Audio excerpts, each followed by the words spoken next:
Coucou petite marmotte, j'espère que tu vas bien.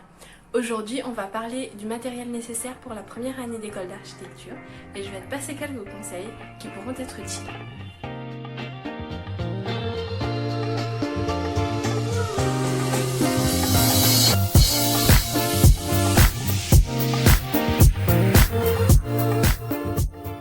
Premièrement, félicitations si tu rentres en école d'architecture l'année prochaine et bienvenue dans le monde merveilleux de l'enseignement supérieur.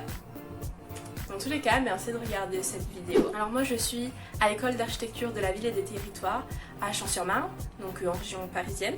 Elle est aussi appelée EAVT, ENSA Paris-Est ou encore ENSA Marne-la-Vallée. On va commencer avec un énorme disclaimer, c'est-à-dire que cette liste n'est pas une liste exhaustive du matériel nécessaire, c'est plutôt une liste indicative et qui est faite pour t'informer. Parce que le matériel dont tu auras besoin dépendra de l'école dans laquelle tu vas rentrer et aussi de ta méthode de travail. Je ne vais pas aborder le matériel utile pour faire les maquettes par exemple, donc les matériels utiles pour des exercices spécifiques. Je vais plutôt aborder le minimum nécessaire, on va dire, pour ta première année. Tout d'abord, où trouver le matériel? Eh bien dans des magasins de loisirs créatifs comme Cultura, le Géant des Beaux-Arts, Rougier et Play ou encore plein d'autres, dans des grandes surfaces comme Auchan, Carrefour, etc. Et aussi Action. Franchement, c'est une mine d'or, j'ai trouvé plein de trucs là-bas et ça m'a vraiment beaucoup aidé. Pour la première année, je crois que la plupart des écoles on propose un kit de rentrée aux élèves. En tout cas, dans mon école, c'est le cas. C'est-à-dire que le bureau des étudiants nous a proposé des kits de rentrée à des prix plus abordables que si on les achetait tout seul. Cependant, dans ce kit, c'était pas forcément complet, en tout cas pour moi. Il y avait des choses que j'ai achetées plus tard qui n'étaient pas dans le kit et d'autres que j'ai pas du tout utilisées et qui étaient dans le kit et je me suis dit ça sert à rien que je les sache vu que je les utilise pas. C'est pour ça aussi que je fais cette vidéo. Donc si vous avez un kit de rentrée, que vous voulez l'acheter parce que vous n'avez rien du tout, eh bien vous pouvez voir la liste que je vous indique moi dans la barre d'infos et voir si vous pensez que tout ce dont vous avez besoin est dans le kit de rentrée ou si vous avez besoin d'acheter d'autres choses, eh bien vous savez déjà quel type de choses vous pourrez acheter. En fait vous voyez pas là mais je suis en train de mourir de chaud. J'ai essayé de classer un peu les éléments de cette vidéo par thème ou cours, mais bien sûr il y a des éléments qui peuvent être utilisés partout. Commençons par ce qui va servir à transporter le matériel. Donc en premier lieu un sac à dos, mais ça je pense que vous l'avez déjà. Ensuite j'ai 3 trousses, donc une petite pour les cours, une moyenne pour le croquis parce qu'on fait le croquis sur place, donc c'est pour transporter tous les crayons etc. Et une grande pour le projet, donc là où je garde les cutters, tout ce dont j'ai besoin pour le cours de projet, pour faire les maquettes, etc. Alors l'élément un peu cliché de l'architecte, vous avez peut-être déjà vu des gens dans les transports en commun avec ça, donc c'est un tube de transport pour les plans, donc celui-là il est réglable, donc je crois qu'il va jusqu'à 75 cm et c'est vachement pratique, donc pour éviter de plier des plans ou de transporter dans une grande pochette, quoi. Ensuite une grande pochette format raisin, donc pour transporter les plans ou bien les ranger tout simplement. J'ai surtout utilisé pour ça, donc pour ranger tous les plans dont j'avais besoin ou pour utiliser le dos pour avoir une surface plane quoi. Un grand sac aussi raisin, donc on trouve dans les magasins Géant des Beaux-Arts etc. Qui permet de transporter des grandes plaques, des choses assez grandes comme la pochette raisin plus facilement. Donc après je ne l'ai pas énormément utilisé, je l'ai utilisé en début d'année pour transporter tout le matériel et en fin d'année pour le ramener chez moi. Donc voilà. Alors ensuite une pochette à 3. Bon celle-là comme vous le voyez je l'ai bien utilisée. J'ai utilisé pour le croquis, donc pour pouvoir dessiner plus facilement et aussi pour transporter les feuilles. Et pour transporter la pochette plus facilement, j'ai utilisé donc un tote bag, un tote bag de l'école, comme vous voyez, donc un simple tote bag qui puisse contenir une pochette à 3. Tada! Pour les cours magistraux, donc les cours en amphithéâtre, c'est un peu à votre sauce comment vous prenez les cours, donc vous pouvez les prendre sur ordinateur ou sur cahier ou sur feuille volante. Moi je les ai pris sur ces cahiers là, donc c'est des cahiers comme ça, avec des feuilles détachables à la fin. Donc j'ai pris plusieurs cours sur un même cahier, j'en ai 2 et ils m'ont tenu la première année, donc, et il me reste encore des feuilles dedans, donc c'est amplement suffisant. Et j'ai aussi une pochette, donc pour transporter par exemple des feuilles A4 blanches ou des feuilles volantes quoi. Donc voilà mes stylos pour la prise de notes, ce que j'utilise. En gros c'est basique. Pour l'organisation, trouvez ce qui vous convient le mieux. Donc moi j'ai un bullet journal, donc ça me plaît bien, ça fait quelques années que j'utilise ça et ça me convient plutôt bien. Mais si vous préférez utiliser agenda, Caltex, enfin n'importe quoi, ou même juste feuille où vous marquez tout ce qu'il y a à faire, le plus important c'est que vous soyez organisé, que vous savez ce qu'il y a ensuite. Bon désolé, il y a un changement de lumière, mais en fait là j'étais en train de cuire littéralement sous le soleil, donc j'ai fermé le rideau. Maintenant on va passer au cours d'analyse architecturale. Donc dans mon école en première année en analyse architecturale on fait des visites sur place. Donc une semaine on fait des visites sur place, on prend des mesures etc. Le ou la prof nous dit ce qu'il y a à savoir sur le bâtiment. Et la semaine d'après on est à l'école en TD où on doit retranscrire ce qu'on a appris et faire un document pour synthétiser notre visite quoi. Donc lors de la visite, j'apporte ce carnet A3, donc il est format portrait, donc je l'ai trouvé à Action. Voilà, donc des feuilles comme ça, et elles sont détachables, donc micro perforées là le long de la spirale, donc c'est vachement pratique. Donc je le transporte dans le tote bag, j'amène quelques crayons, pas beaucoup, et aussi j'amène des feuilles blanches. Voilà, A4 pour pouvoir reprendre plus facilement ce que l'enseignant me dit durant la visite. Maintenant on va passer au croquis. Donc pour le croquis je prends la pochette A3 et le tote bag. Donc dans la pochette je mets quelques feuilles de ce carnet là, donc un carnet de croquis, donc 30 par 30, 90 grammes par mètre carré, donc vous voyez là. Donc un carnet de croquis franchement les feuilles elles sont bien, etc. Donc les profs de croquis nous ont absolument demandé ça. Donc c'était pas trop, on pouvait pas prendre autre chose quoi. Mais faut voir avec la consigne que tu auras.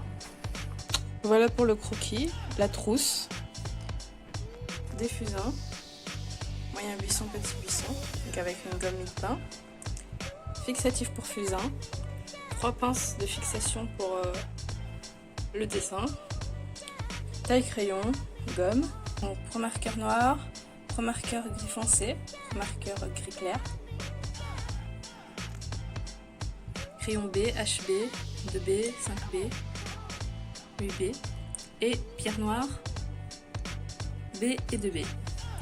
Je vous avoue que j'ai pas tout utilisé parce que je ne sais pas forcément comment m'en servir. Voilà, mais en gros c'est le matériel qu'on avait pour le croquis. Donc maintenant le cours de territoire, un carnet A5, donc paysage, voilà, un peu. Ensuite des stylos, un critérium, un stylo noir, un stylo vert et un pilote V5, donc 0.5 lamine. Donc maintenant on passe à la partie la plus grande sûrement de cette vidéo. Donc on va parler du cours de projet, donc c'est là où on aura le plus besoin de matériel. Je vais aborder le matériel par thématique, donc on va commencer par la première thématique qui est de quoi écrire, de quoi dessiner. Set de rotring.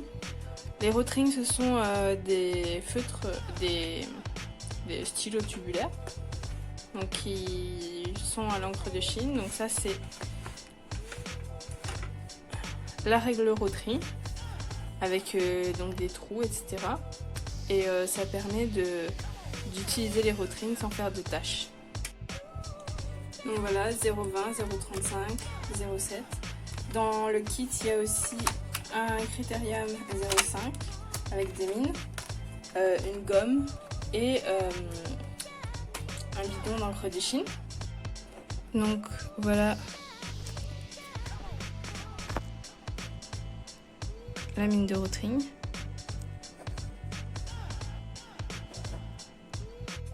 Et là la recharge en encre de Chine. Donc c'est très fragile hein, comme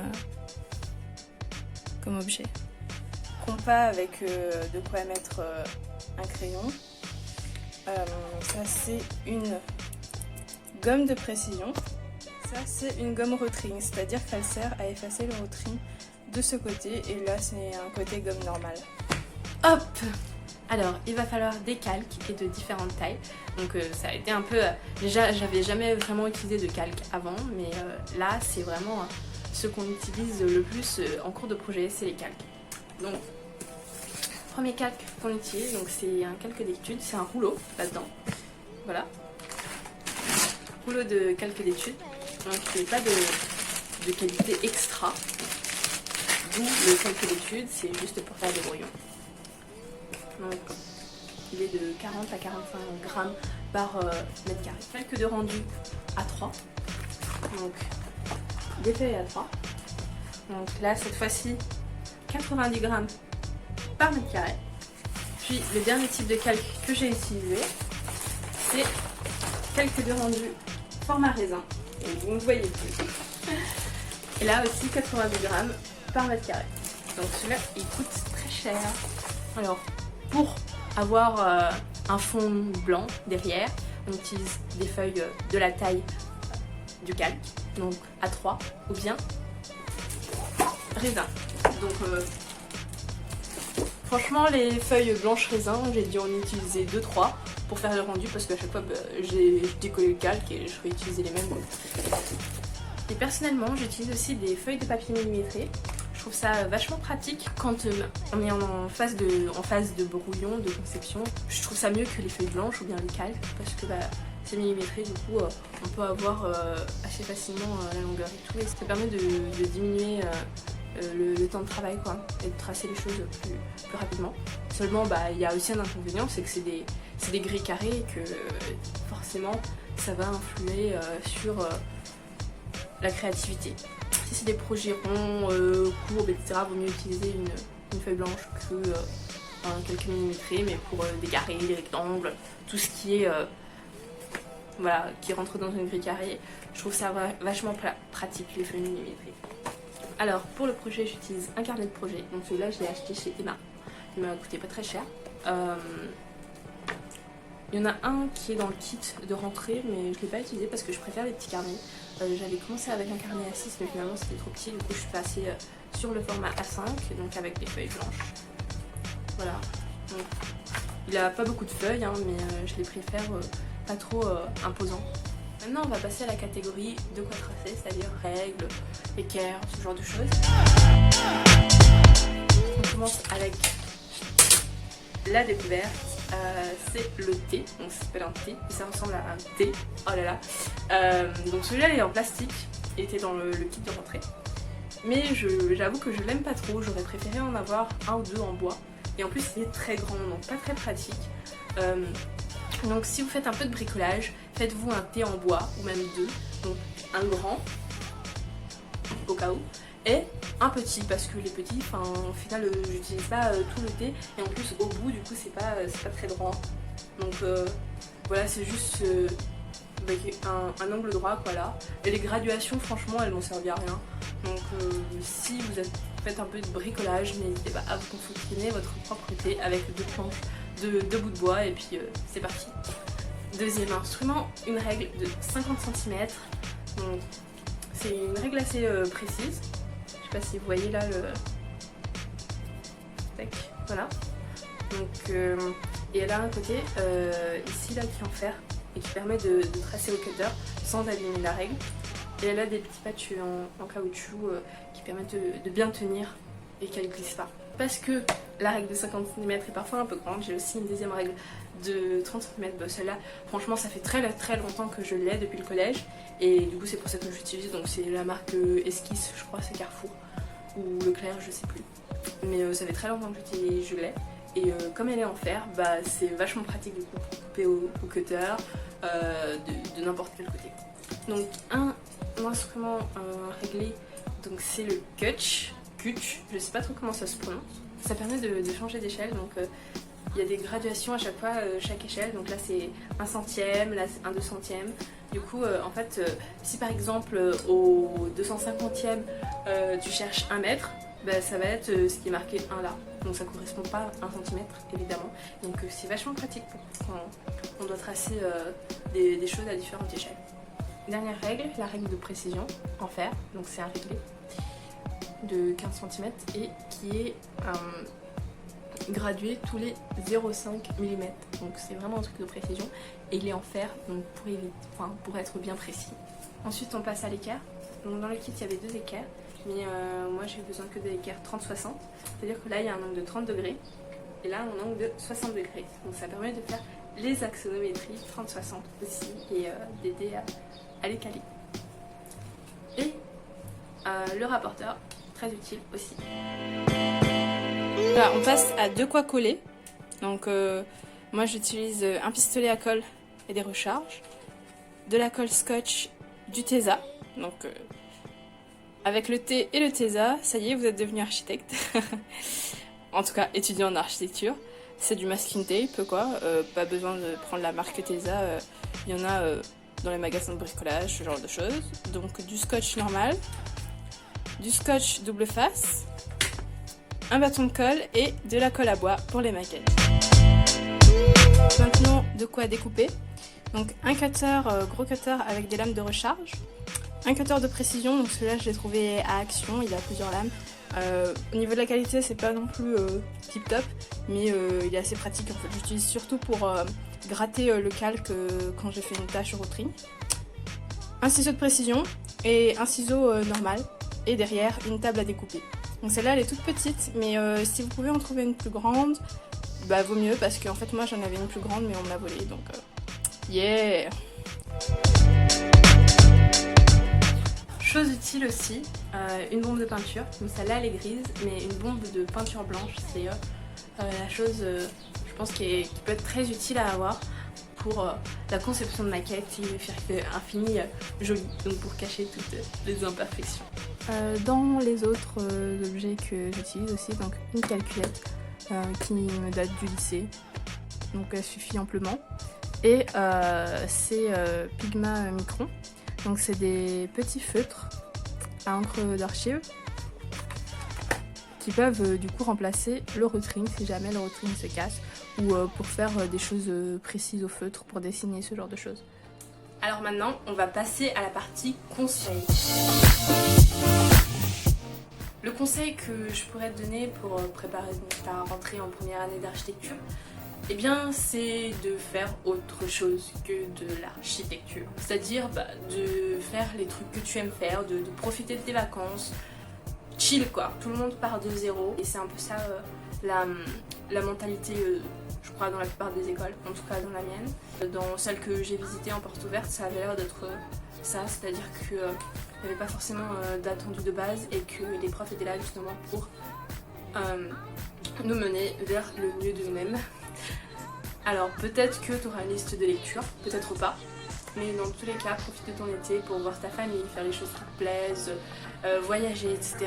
Si tu veux absolument faire des choses en rapport à l'architecture, bah oui, je te conseille de voyager, de prendre des notes, de faire un peu de dessin. Peut-être que pour les gens qui sont vraiment nuls en dessin, peut-être de faire un peu de dessin, parce que l'année scolaire passe vite et c'est pas forcément facile d'apprendre à dessiner quand vraiment on est niveau 0 quoi. Tu vas dehors, tu prends ta feuille et tu dessines ce que tu vois, peu importe si c'est moche, on s'en fiche. Le principal c'est d'apprendre à observer, d'apprendre à voir comment ça marche. Il y a plein de vidéos sur YouTube ou des sites internet qui expliquent comment dessiner, comment apprendre à dessiner, etc. Donc n'hésite pas à aller voir ce contenu-là. Profite de ton été pour te reposer, pour faire des choses qui te ressourcent, pour apprendre à te connaître aussi. Le reste de l'année, ça va pas être forcément facile et il n'y a pas tant de vacances que ça. Il y a moins de vacances en école archi que en fac normale et on termine plus tard que la fac normale. Moi, j'ai trouvé ça assez intense. En termes de conseils le long de l'année, c'est d'apprendre à s'organiser. Chez certaines personnes, c'est déjà acquis, inné, etc. Mais c'est assez compliqué de s'organiser parfois quand il y a des périodes de rush où tu as plein de documents à rendre, etc. Et de faire des maquettes assez rapidement. Même si l'idée elle n'est pas finalisée, il faut essayer de faire des maquettes. Parce que moi, je suis perfectionniste sur les boards, donc tant que j'avais pas mon idée bien en place et tout, je voulais pas faire de maquettes. Mais en fait, faire des maquettes, ça permet de bien visualiser, de voir si ce que tu fais, ça marche vraiment en 3D. Et ça me permet de bien savoir vers quoi se diriger après. Donc voilà, merci beaucoup d'avoir regardé cette vidéo, j'espère que ça t'a aidé. N'hésite pas à mettre un pouce bleu si t'as aimé cette vidéo, à la commenter si t'as des questions et à partager à qui t'as envie. Peut-être à une personne qui rentre en école d'architecture l'année prochaine. Donc bye bye petite marmotte et bonne journée à toi.